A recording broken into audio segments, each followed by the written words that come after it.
I'm very happy to be here. As I said, I'm happy to see old friends and also new friends. And as Jan introduced me, I would like to present today how to work remotely and how to make presentations and how to just work with the online presentations. One, it's about how to have your personal preparation to have a great presentation online. Second is how to have a good technical preparation so nothing will fail you, hopefully. And the bonus will be a surprise if we still have the time. So, ladies and gentlemen, now I will start with the first part of the presentation, which is this personal preparation. And I will talk about first eye contact. Do you see that I'm looking exactly to you? Now I'm literally talking to you. And what do I want to say? Eye contact is really important. And in our normal daily life, we have this body language hints, indicators that they can help us in how to take the temperature. But when we are online, we don't have that. And as you have already said, we only see a part of ourselves, just a small part. So eye contact, it's really important. Now, we have to make the difference between formal and informal meetings. If we have an informal meeting, yes, I can look at the people. Now you see my eyes went down because I want to see the people online. And by the way, dear audience, would be great to see you because this is how I also take my information from the audience. But if I cannot see you, it's okay. I can still see your name. So you see, this is the way I'm going down with my eyes, and it's okay if it is informal meeting. But if it's a formal meeting, like this presentation, then I have to make the eye contact with you. And that's really important. And I have to look into the camera. That's the secret. I know you know it, but sometimes it's hard to do it and sometimes to remember it while we are talking. But this is so important. And of course, I will deprive myself to see you, at least some of you, but it's more important for me talking to the audience and for you to see that I'm looking directly to you. So that's the first thing. Why it's important? Because it's more engaging and you can keep your audience with you. Then the hand gestures. They are giving the quality and the quantity of your speech.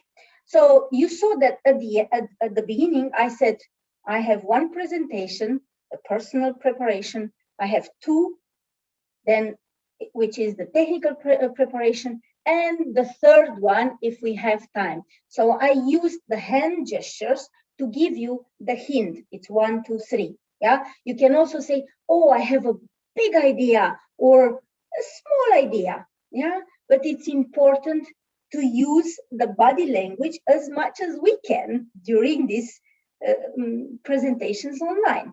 So what's important is not to point like this, you see, that's not good. But if I'm pointing like that, it's okay, not too often, yeah? If I'm waving, I don't have to do it like this because then it's disturbing. But if I'm saying hello, as Sergio said, hello, I'm here, I am Sergio, yes, that's fine. It's not disturbing. So it's also important not to fold your arms because when we are folding our arms and we look like this, it's a bit like you are too close, and that's also your audience can see it as well. Now I will talk about the body posture. Of course, as you said, we only see our first upper body, right? So what's important is to sit not like this, because then I'm too far away, and I'm looking to relax or maybe even disengaged. But if I'm staying like this on the margin of the chair, my shoulders are up, right? I look relaxed, I look professional, and I look engaged. I look like I'm here. I want to be with you. So I think this is really another tip that you can have it in your mind when you do these presentations online. And it's important also not to put your screen up. Like, for instance, if I would be like this, you see, you will see a floating head. That's not good. We don't want to see floating heads. Yeah. So it's important to have your posture and to, if it's possible, to have your upper, the more we can see from our upper bodies. So that's about the posture, and it's important to have it because it's a direct influence on your audience. And then we have the wardrobe choices. And this is something important, even though it doesn't look like, well, it is.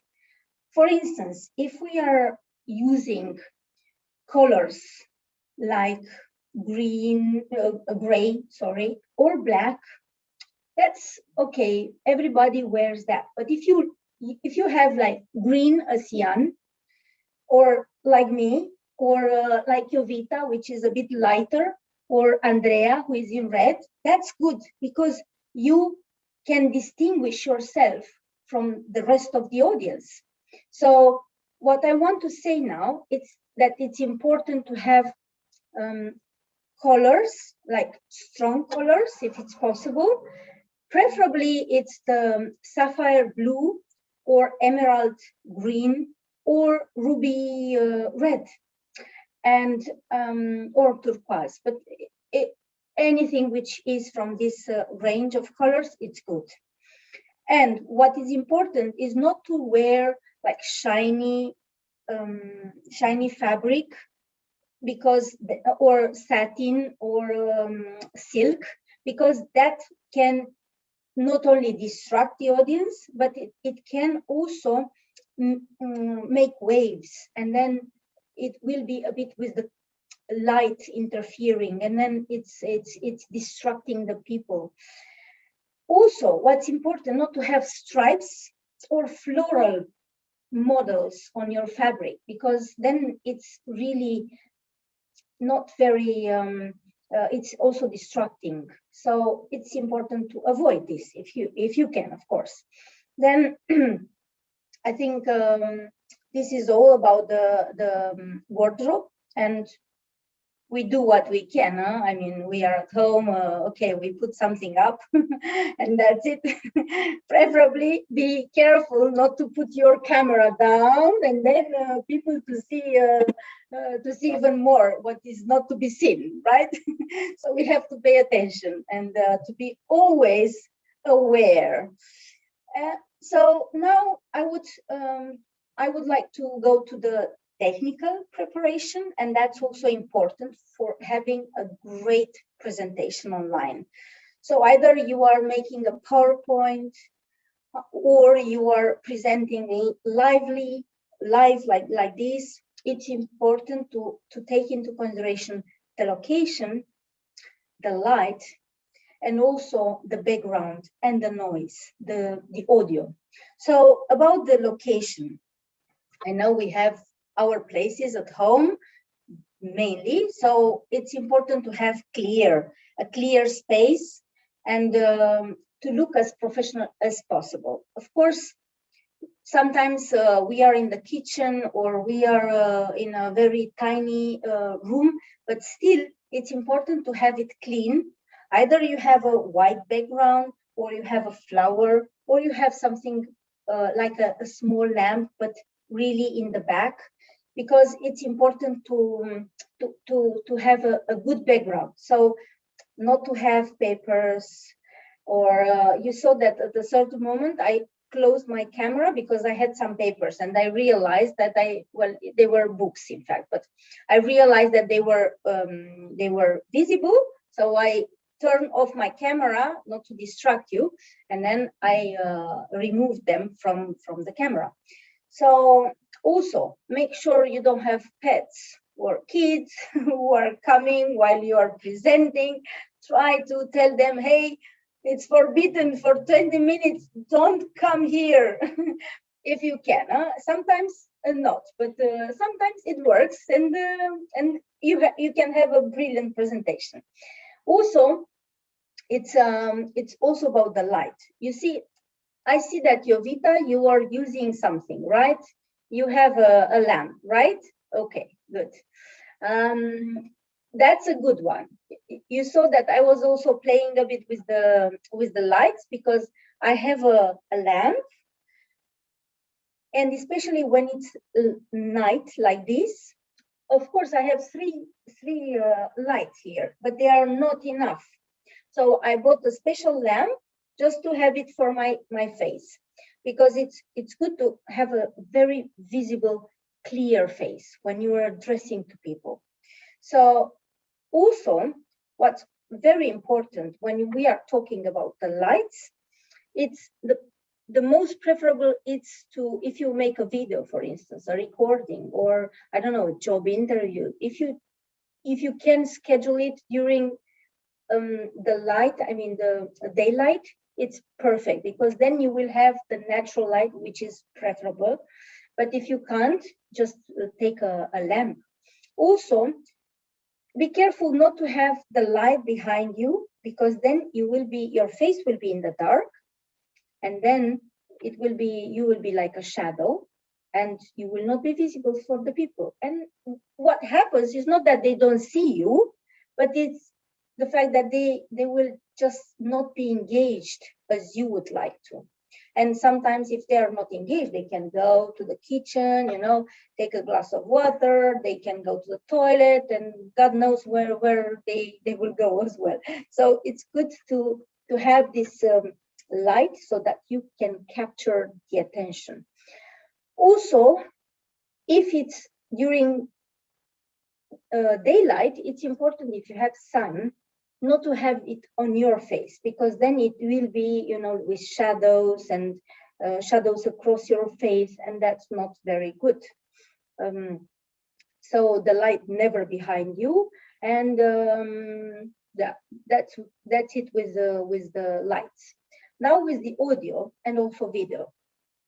The audio, it's really important. If you don't have the video, for instance, if the video interrupts, so you don't have a good internet, and then you are out of video, it's okay. Don't despair. Take your time and make sure that the audio is really good. And for that, of course, you have to test it in advance. That I don't have to tell you. You already know. I mean, you are all pros. I can tell from the mimic that I'm getting from you. Of course, because we are doing this for 1 year already, if not more. So it's okay. But what it's important, as Jovita said, just silence the phone. All these they are common knowledge, but sometimes we forget, or we have the windows open, or we have an electronic item working there and we don't realize. And there are different kind of noises that can interfere. So in order for us to make sure that we don't have this kind of situations, it's also good to have headphones and with microphone, like Sergio. I see that Sergio is also having that, and I think it's really good. Okay, it's not very, it looks professional. It's not necessarily that it's in our advantage if we have a long hair. For instance, I hate that, and also Johan, I see that he has.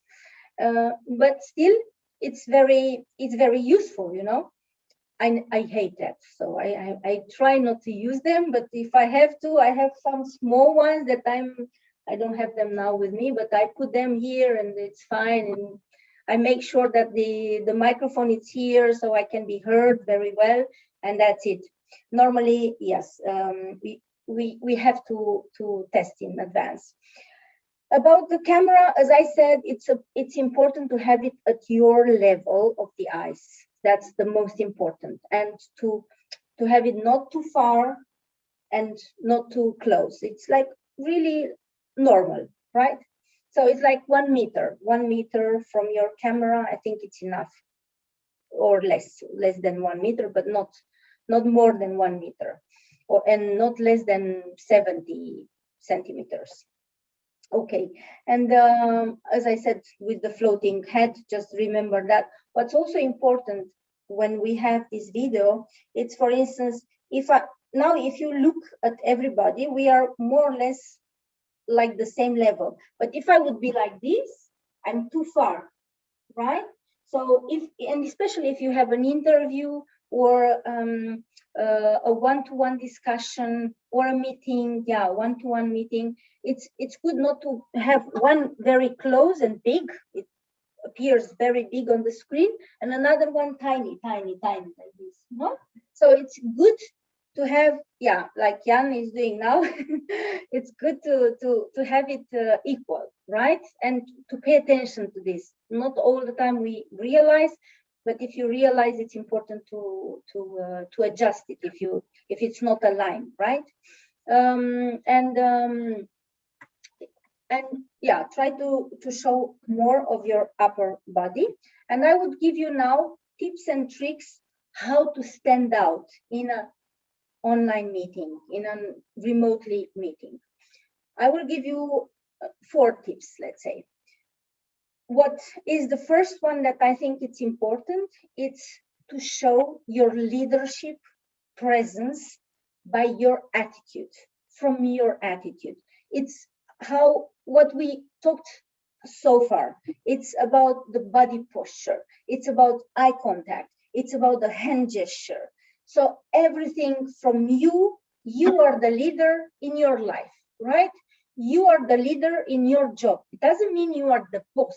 You are the leader. You are the expert. So everything in you has to inspire that you are the leader. And that's it. There is no question about that. So from this point, it's about how confident you look. Maybe you are not confident, but you have to look to show that you are confident. Yeah. So we show that we are confident when we are looking straight into the camera. We are smiling because we are relaxed. We are not stressed.